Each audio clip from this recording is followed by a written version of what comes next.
It's starting out with Wave Oven Recipes, and today I've got myself some of those good old Checkers seasoned fries, and I'm going to be heating them in the Cuisinart digital air fryer toaster oven so we can see how well this does with heating up some frozen French fries. You know already this cooker's no joke, so let's see what it does now. Alright, got my Checkers fries here, and gonna just get this bag open, and we're gonna see how much we can get into the air fryer basket for this Cuisinart digital air fryer toaster oven. Nothing in this video is sponsored, by the way. I always like to point that out. Not sponsored, and I don't work for or get anything special from any of these companies. This is just something I like to do for my own enjoyment and yours.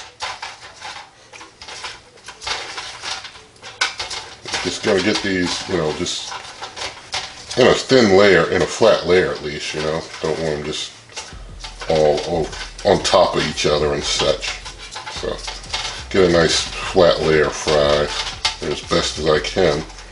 Make them a nice flat layer of fries. Just spread them out real nice. Alright, we're about good. Yep, we'll go with that. Alright, so I got the air fryer basket, got the baking pan underneath, which is always the prescribed way to do air frying in the Cuisinart digital air fryer toaster oven. We got things in there. Going to wake it up with a press of the button. I'm just going to hit air fry to get right into the air fry options. I go down to fries, bam, they have fries. A preset option for fries, 450 degrees. 20 minutes. The defrost button is on because it's frozen fries. If I weren't going to use defrost, if I turn defrost off, it goes down to 400 degrees for 20 minutes. But the defrost button on, so they're frozen fries, 450, 20 minutes.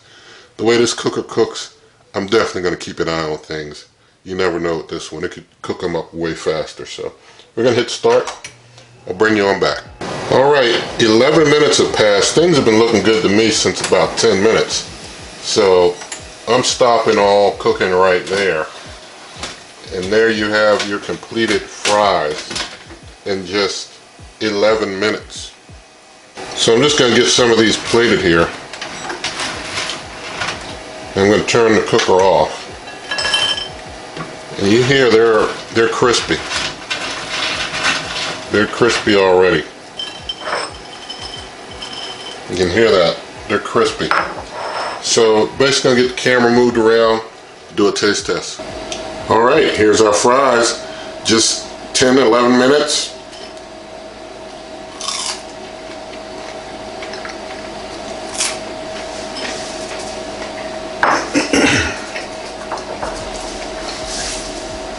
Okay, they're good and crispy. Could have done them in just 10 minutes. I'll say that. Didn't need 11. Could have done 10. So, this thing cooks them up fast and hot. Turns out real good. Everything that it has to cook where it's got to do that air frying, with it having those 4 heating elements on the top with that fan on the top, it's just like a super Nuwave oven on the top side, and plus it's got heating elements on the bottom too, but it's like a Nuwave oven to the nth degree on top, coming down with the heat. And there's other convection toaster ovens out there. They've got that air fryer fan on the side, and so they heat differently, and in my opinion they aren't air frying as good as this thing is. With those other toaster ovens having that fan on the side, you got to get it like Cuisinart, put 4 bars up top and get that big fan glowing on them from the top to make that super Nuwave oven effect, along with you having some heat elements on the bottom. Does some great stuff. So anyway, I'll stop it there as far as all my commentary on the cooker, but as you can see, I'm impressed. You can find plenty of heating instructions and air fryer recipes at superwaveovenrecipes.com. You can get direct access to this YouTube channel through waveovenrecipes.com, Twitter and Instagram, Wave Oven Recipes. If you like this video, give it a thumbs up, share the video with a friend, subscribe to the channel, and good eating.